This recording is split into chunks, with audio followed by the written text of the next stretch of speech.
او صاحبانو د مینې وجه یې څه وجه ولې ورسره کړې ځکه چې زما استاد محبوب علیه السلام فرمایي کتاب المناقب ترمذی کې حضور مبارک فرمایي اے زما صحابو واورئ دغه حسن مبارک او حسین سره زمینه کومه نبی علیہ السلام فرمایي کچا دوی سره مینه وکړه اغوی ما سره مینه وکړه چا چې ما سره مینه وکړه اغوی رب سره مینه وکړه او چا چې رب سره مینه وکړه رب می فرمایي ادخله الجنه زبدا انسان جنت ته داخل کړه نو د دوی مینه دا د زما مینه ده د زما مینه دا د رب مینه ده رب مینه د هغې صله جنت ته رسول الله فرمایي او بیا یا دغه خوارجو دپاره دغو ناصبي سوچ لرونکو دپاره هغو دپاره یې فرمایلي واورئ چا نعوذ بالله چې دوی سره بغض وکړه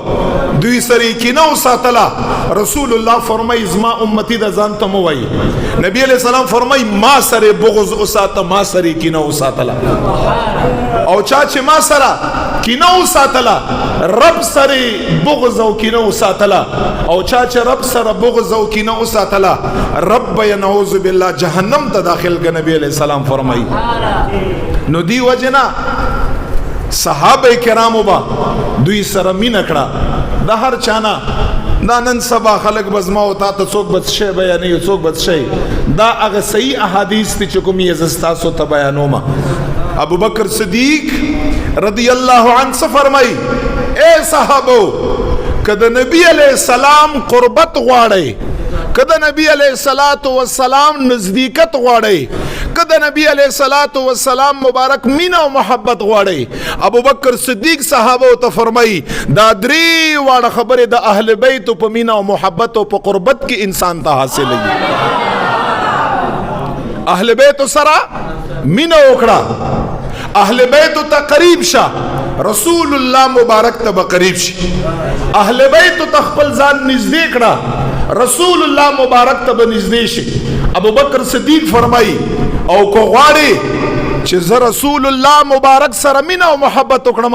اے صحابه راشي حسنین کریمین سره مینه وکړئ دا مینه د رسول الله مبارک سره صلی الله علیه وسلم د دې د وجنه هیڅ کله هیڅ چاته په یو فلور باندې د دې خبرې اجازه نشته چې د حسنین کریمین اطهرین یا نور اهل بیت یا صحابه کرام په منځ کې راشي او پاغه کې دی زبان درازي وکا